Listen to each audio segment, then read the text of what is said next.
Bismillahirrahmanirrahim. Assalamualaikum warahmatullahi wabarakatuh. Waalaikumsalam warahmatullahi wabarakatuh. Alhamdulillah, binikmatillah kita bisa kembali berkumpul bermuajahah dalam rangka taklim kita pada waktu tiap ba'da subuh. Hari ini kita akan coba bahas surat Al-Baqarah ayat yang ke-28, di mana di dalam ayat yang ke-28 dikemukakan A'udzu billahi minasyaitonir rajim.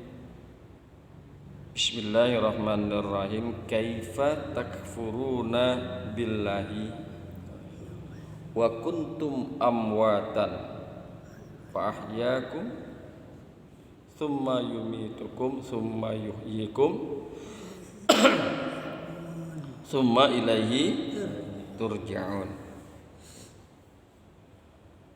Kaifa takfuruna billahi, bagaimana kalian mengingkari, bagaimana kalian mengkufuri dengan Allah, bagaimana kalian kufur dengan Allah.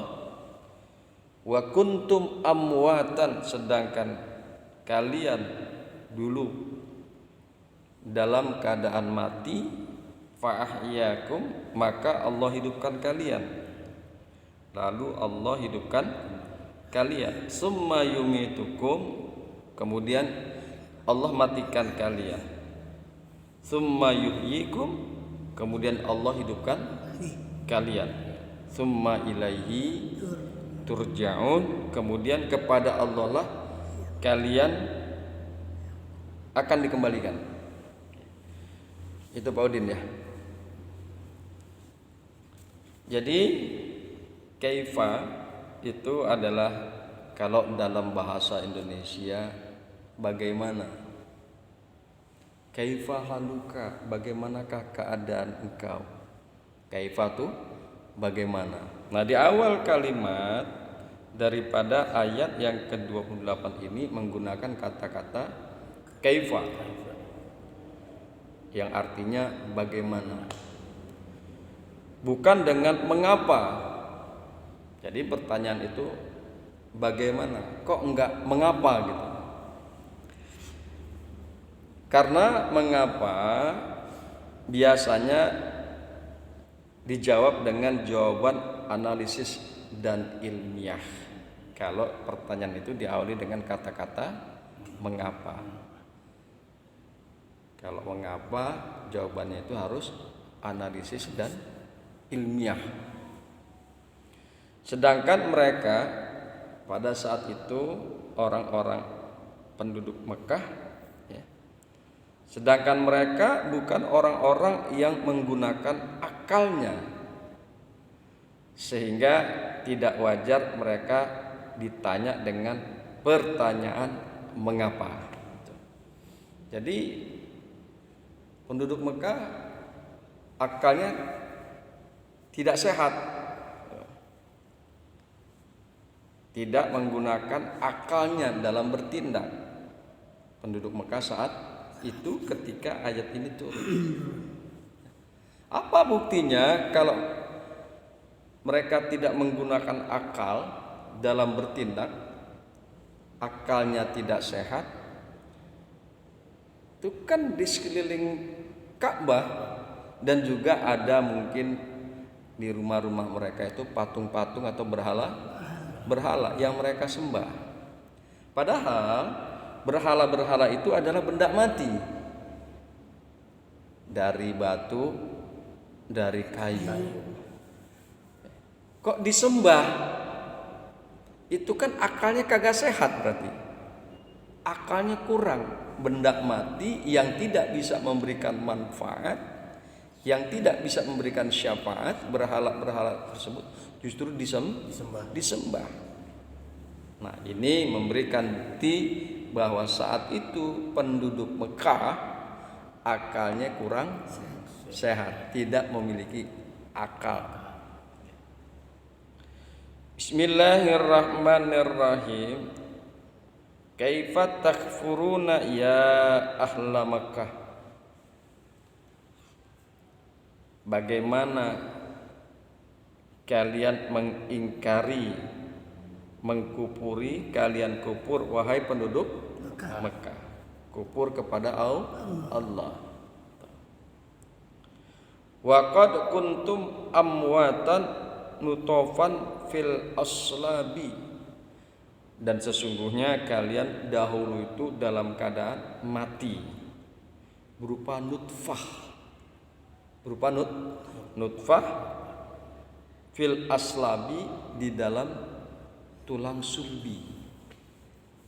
Dulu kita ini kan sebelum lahir di dunia, kita ini kan berada di dalam tulang sulbi. Jadi di dalam tafsir Jalalain di sini dikemukakan wa kuntum amwatan, dulu kalian itu dalam keadaan mati, yakni dalam bentuk nutfah yang berada di dalam tulang sulbi. Fa ahyakum, maka lalu Allah menghidupkan kalian. Allah menghidupkan kalian fil arhami, di dalam rahim, di dalam rahim ibu kita. Beda-beda tuh, ada yang 9 bulan, ada yang 8 bulan, bahkan ada yang 7 bulan di dalam rahim. Tapi rata-rata mah 9 bulan normal. Jadi di dalam rahim ketika 120 hari itu janin, maka Allah tiupkan ruh. Allah tiupkan ruh di dalam janin. Bahkan ada satu kaul mengemukakan juga pada usia itu ditentukan tentang ajalnya, rezekinya dan lain sebagainya. Fa ahyakum fid dunya, lalu Allah hidupkan kalian di dunia. Nah, kita ini dalam kondisi sekarang, kita dihidupkan oleh Allah di dunia binafkhiru fikum, dengan cara Allah meniupkan ruh kepada kalian. Dulu tuh 120 hari di dalam rahim ditiupkan ruh kita. Ditiupkan ruh, kemudian 9 bulan kurang lebih, atau waktu yang memang Allah kehendaki, maka lahirlah kita di dunia dalam keadaan hidup. Wal istifhamu lit ta'jib min kufrihim ma'a qiyamil burhani au ditaubih. Jadi ini istifham, pertanyaan, kaifa takfuruna, bagaimana mungkin kalian kok kufur kepada Allah. Litakjib, litaajibi. Jadi pertanyaan itu litaajibi karena takjub, heran. Kok bisa-bisanya kalian ingkar? Kok bisa-bisanya kalian kufur kepada Allah? Jadi takjub itu heran. Jadi di dalam tafsir Jalalain litaajibi mengemukakan bahwa pertanyaan kaifa itu adalah bentuk keheranan. Bisa-bisanya kalian kufur, bisa-bisanya kalian ingkar kepada Allah.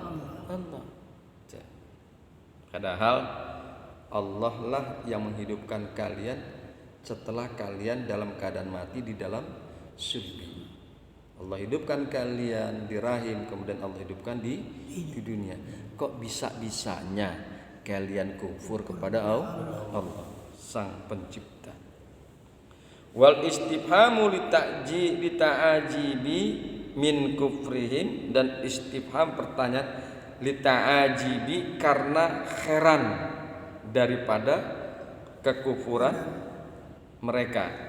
Ma'a qiyamil burhani, beserta berdirinya bukti-bukti yang nyata bahwa Allah lah yang menghidupkan kalian, yang tadinya kalian dalam keadaan mati di dalam tulang sulbi.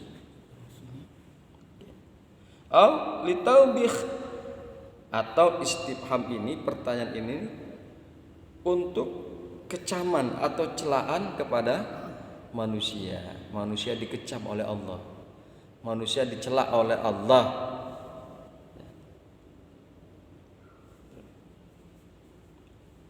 Tsumma yumitukum, kemudian setelah kalian hidup di dunia, tsumma yumitukum, kemudian Allah matikan kalian.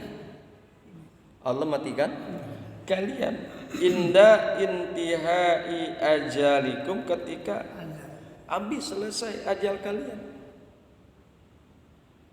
Ya, setelah selesai ajal kita, mati deh kita, dimatiin oleh Allah. Kullu ummati ajalun fa iza jaa ajaluhum la yastakhiruna sya'atan wa la yastaqdimun.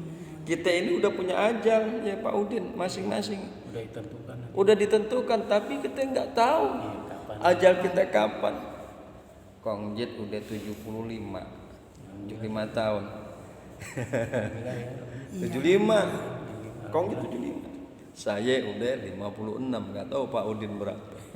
Tapi intinya bahwa udah ditentukan ajal kita oleh Allah, kapan kita akan diambil, akan dicabut nyawa kita. Kita nggak ada yang tahu. Itu rahasia Allah. Kullu ummatin ajalun, tiap-tiap umat, tiap-tiap manusia itu punya ajal, punya waktu. Fa idza jaa ajaluhum la yastakhiruna wa la yastaqdimun. Maka apabila ajal itu datang kepada mereka, ajal itu datang kepada mereka, la yastakhiruna sya'atan wa la yastaqdimun, tidaklah mereka bisa menunda-nunda, nggak bisa tawar-menawar. Misalnya datang ajal kepada seseorang manusia, ya, kepada manusia, ya nggak bisa ditunda-tunda, di akhir-akhirin nggak bisa. Ajal datang kepada manusia yang masih muda, yang masih gagah. Seseorang masih muda, masih gagah, nggak ada tuh cerita di dalam tubuhnya asar-asar ada penyakit yang menyebabkan kematian. Nah, orang tadi pagi baru lewat jam 10, 10 menit kemudian sudah innalillahi. Padahal dia tadi 10 menit sebelumnya, Ustaz, Assalamualaikum, mau kemana? Mau kerja. 10 menit kemudian innalillahi wa inna ilaihi rajiun, orang itu meninggal. Ajal nggak bisa ditunda-tunda. Ya Allah, usia saya masih muda, karir saya masih panjang, rezeki saya lagi sedang berlimpah-limpahnya, usaha saya masih sedang mantap-mantapnya. Ntar dulu ya Allah, tunda dulu ajalnya. Nggak bisa ya Pak Udin nih, nggak bisa. Kalau memang udah waktunya ajalnya, juga mau yang muda mati, emang udah waktunya. Jangankan yang muda, yang balita aja mati. Kadang-kadang ada orang tua yang stres Pak Udin, anaknya lagi sedang lucu-lucunya, balita 5 tahun, 3 tahun tuh lagi sedang lucu-lucunya, meninggal. Stres orang tua. Apalagi tuh anak yang memang diharap-harapkan, bertahun-tahun gak punya anak, sekalinya punya anak masih balita meninggal. Stres. Ada.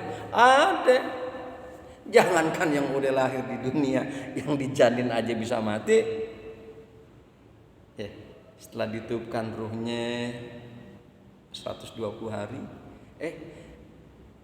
6 bulan kok nggak ada gerakannya di dalam perut. Biasanya kan suka ada nendang-nendang tuh bayi, mati bisa. Jadi Mudah-mudahan kita diberikan umur yang panjang, sehat jasmani dan rohani, dan umur panjang dalam taat kepada Allah. Wala yastaqdimun. Begitu juga ajal nggak bisa diakhirkan, ditunda-tunda juga nggak bisa minta didahulukan ajal. Nggak bisa minta didahulukan. Padahal banyak orang tua kita sepuh ya, mbah, eyang, umur 90 tahun, kan udah tua, sakit di tempat tidur, makan di tempat tidur, di tempat tidur, mandi di tempat tidur, semua aktivitas si mbah 90 tahun tersebut di tempat tidur. Sampai si mbah itu memohon, ya Allah matikanlah aku segera. Nggak bisa. Memang ajalnya belum sampai. Banyak nggak tuh Pak Udin? Banyak. Dia minta, ya Allah matikanlah aku segera. Ya kan? Aku sudah merepotkan anak cucuku merawat aku, ya Allah matikanlah aku segera. Tapi emang dasar ajalnya belum sampai. Emang dasar ajalnya belum datang, maka si mbah tersebut tetap aja hidup.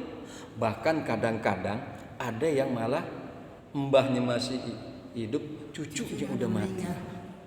Ada cicitnya yang udah mati, si mbah masih hidup. Nah, inilah rahasia Allah tentang masalah ajal. Kullu ummatin ajalun, fa idza jaa ajaluhum la yastakhiruna sa'atan wa la yastaqdimun. Nggak bisa diakhirkan dan juga nggak bisa disegerakan apabila ajal itu datang kepada mereka. Summa yumitukum, kemudian Allah mematikan kalian. Summa yuhyikum, kemudian Allah menghidupkan kalian kembali bil ba'si, dengan dibangkitkan nanti. Ya. Semua dimatikan oleh Allah, manusia dimatikan, ya kan, hari kiamat. Ya. Semua manusia itu dimatikan oleh Allah. Setelah hari kiamat, sekian waktu yang telah ditentukan, maka dibangkitkan kembali oleh Allah. Dibangkitkan kembali oleh Allah. Summa yuhyikum, kemudian Allah menghidupkan kalian bil ba'si, dengan cara Allah membangkitkan kalian. Summa ilaihi turja'una, kemudian kepada Allah lah kalian akan dikembalikan. Kepada Allah lah kalian akan dikembalikan. Turadduna ba'dal basi fayujazikum bi'a'malikum, bahwa kalian akan dikembalikan setelah bangkit. Setelah bangkit kalian akan dikembalikan kepada Allah. Fayujazikum bi'a'malikum, lalu akan diberikan ganjaran atau balasan kepada kalian bi'a'malikum, dengan dasar, dengan sebab amal perbuatan kalian di dunia. Kan gitu ya Pak Udin ya.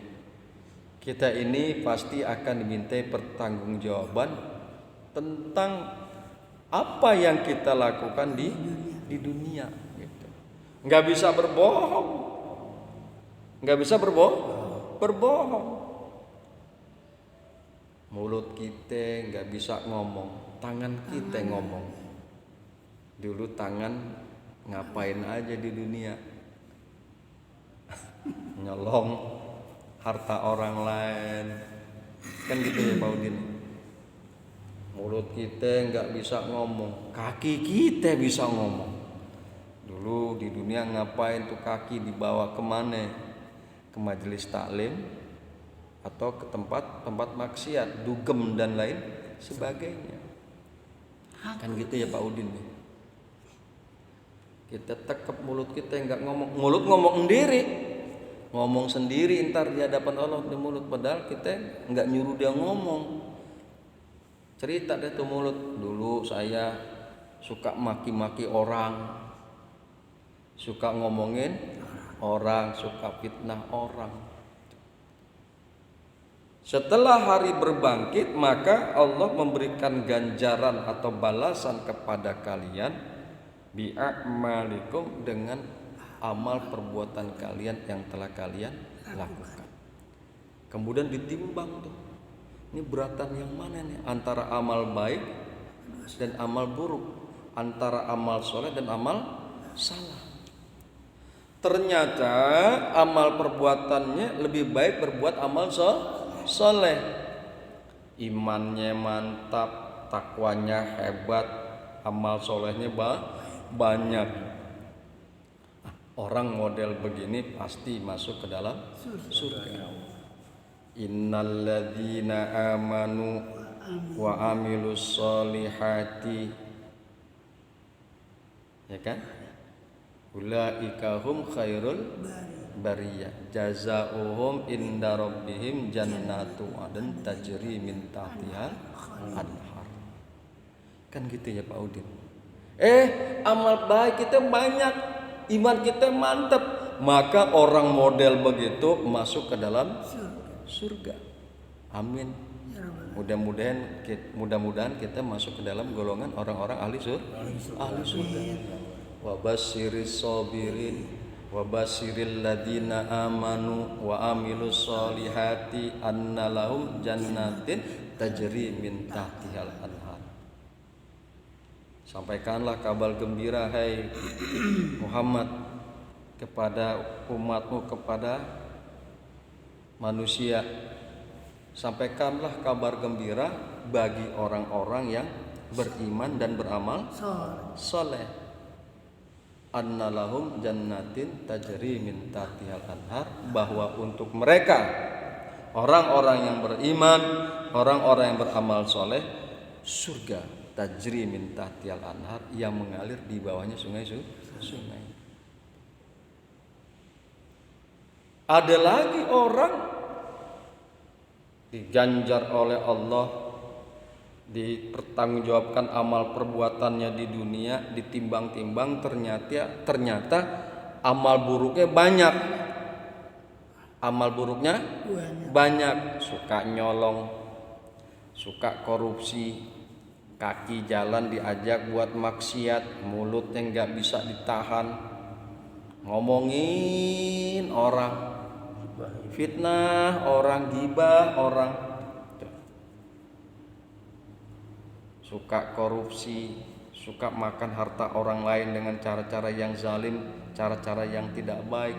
Ditimbang-timbang ternyata dosanya banyak. Kupur lagi tuh orang. Kupur tuh orang. Innalladzina kafaru min ahlil kitabi wal musyrikina fi nari jahannam. Nah, orang model begitu sesungguhnya orang-orang kafir dari ahlul kitab wal musyrikin dan orang musyrik ada di dalam neraka jahanam. Kan gitu ya Pak Udin. Kemarin kita sering bahas neraka jahanam. Wah, serem Pak Udin. Serem. Sampai malaikat Jibril tuh nangis. Ditanya oleh Kanjeng Nabi, wahai Jibril, ceritakanlah olehmu tentang hal ihwal keberadaan neraka jahanam. Ceritain tuh sama Jibril. Diceritain sama Jibril kepada Kanjeng Nabi Muhammad. Setelah diceritakan, nangis Jibril. Nangis. Kanjeng Nabi, kok kenapa engkau nangis wahai Jibril? Jadi ada rasa takut di dalam hati Jibril masuk neraka. Kenapa? Khawatir seperti iblis. Iblis minal malaikah, di dalam hadis tersebut dikemukakan iblis itu adalah daripada kelompok malaikat. Kan dia dulu di surga. Ya kan? Itu di dalam surat Al-Baqarah. Setelah Allah ceritakan kepada malaikat bahwasanya dia nanti akan ciptakan manusia sebagai khalifah. Jak, diuji kepandaian oleh Allah, pinteran manusia ketimbang malaikat. Maka kemudian dikemukakan oleh Allah, wa iskulna lil malaika usjudu li adama fasajadu illa iblis aba wastakbara wa kana minal kafirin. Itu yang ditakutkan oleh Jibril. Ke depan dia nggak tahu bagaimana nasibnya, jangan-jangan aku seperti iblis, jadi orang kafir menentang Allah. Wa kana minal kafirin, dan adalah iblis setelah dia menentang Allah, abba wastakbar, untuk sujud kepada Adam, jadilah dia orang kafir. Orang kafir itu tempatnya di mana? Di neraka. Orang kafir itu tempatnya di neraka. Makanya pantas Jibril saja nangis. Jibril tuh Pak Udin, Jibril malaikat terkemuka yang kedudukannya sangat tinggi dan mulia di sisi Allah, takut amin neraka. Kita manusia maksum kagak, terpelihara kagak, songong. Semua yang haram diembat, semua maksiat dilakukan, seolah-olah nggak takut sama neraka. Begitu juga Mikail, Pak Udin. Kenapa sih ya? Jadi Rasul nanya kepada Jibril, wahai Jibril, itu kenapa kok Mikail diem aja kagak pernah tersenyum? Ternyata setelah Allah ciptakan neraka, Mikail nggak bisa tertawa, nggak bisa tersenyum. Mungkin sama kondisinya dengan Jibril, takut masuk neraka. Malaikat Pak Udin, malaikat takut masuk neraka, sampai dia nggak bisa tersenyum tuh Mikail. Kita yang melakukan kemaksiatan, keharaman, cengenges, ketawa-tawa, girang banget. Padahal di neraka padahal ditungguin namanya neraka, asbab kelakuan dia yang buruk, tapi dia nggak sadar. Tapi dia tahu bahwasanya nanti di akhirat ada neraka, ada surga. Ya Pak Udin ya, ini memang kalau dibahas cukup lumayan. Fa'ahyakum summa yumitukum summa yuhyikum. Nah, ini ada penggalan kalimat, penggalan ayat. Fa'ahyakum, lalu Allah hidupkan kalian, summa yumitukum, kemudian Allah matikan kalian, summa yuhyikum, kemudian Allah hidupkan kalian. Ya. Jadi berkaitan dengan penggalan ayat ini dipahami oleh sementara ulama sebagai uraian tentang nikmat Allah yang seharusnya mendorong orang-orang yang kafir percaya dan mensyukurinya. Itu sebagian ulama ngomong begitu. Tapi ada lagi juga ulama yang tidak mau, yang tidak sependapat dengan ulama yang awal, yang menjadikan penggalan ayat ini sebagai tujuan mengingatkan nikmat Allah, dengan alasan, dengan asumsi bahwa kematian bukanlah suatu nikmat. Jadi kalau tadi kan kemudian Allah hidupkan, kemudian Allah matikan, kemudian Allah hidupkan kembali. Ulama yang pertama mengemukakan ini adalah nikmat Allah, sedangkan ulama yang lain ada mengemukakan ini bukan nikmat. Ini bukan nikmat. Alasannya ini tidak sepenuhnya benar. Jadi ada ulama yang mengatakan ini bukan nikmat, alasannya itu tidak benar.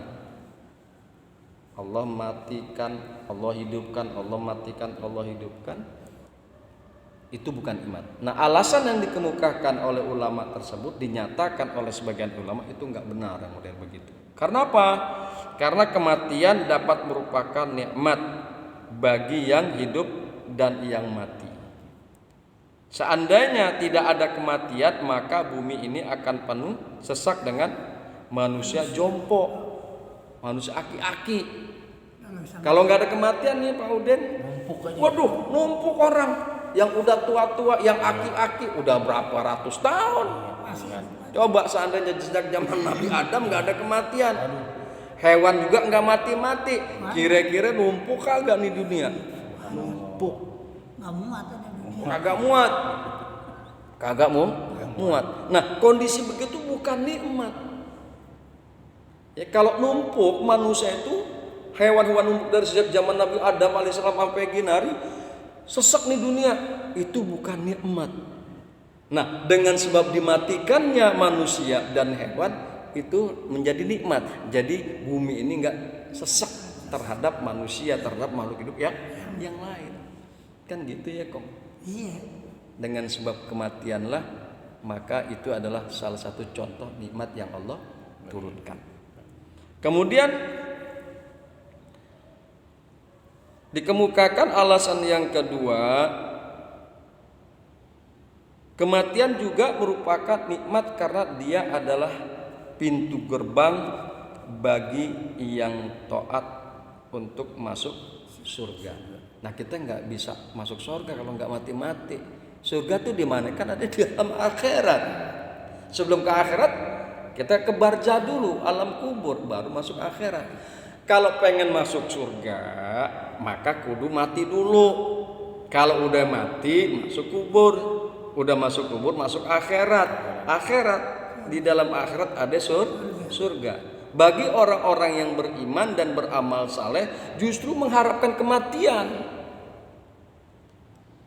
Para ulama yang beriman dan beramal saleh, takwanya tingkat tinggi, justru itu kenikmatan kalau dia mati. Kenapa? Karena dia akan masuk ke dalam surganya Allah Subhanahu wa ta'ala. Gitu Pak Udin ya. Dah dulu ya, insyaallah nanti kita ketemu lagi. Mohon maaf ya Pak Udin ya, insyaallah kita ketemu lagi dikasih umur panjang, sehat jasmani dan rohani. Subhanakallahumma wa bihamdika asyhadu an la ilaha illa anta astaghfiruka wa atubu ilaik. Assalamualaikum warahmatullahi wabarakatuh. Waalaikumsalam warahmatullahi wabarakatuh. Ya Allah. Aduh.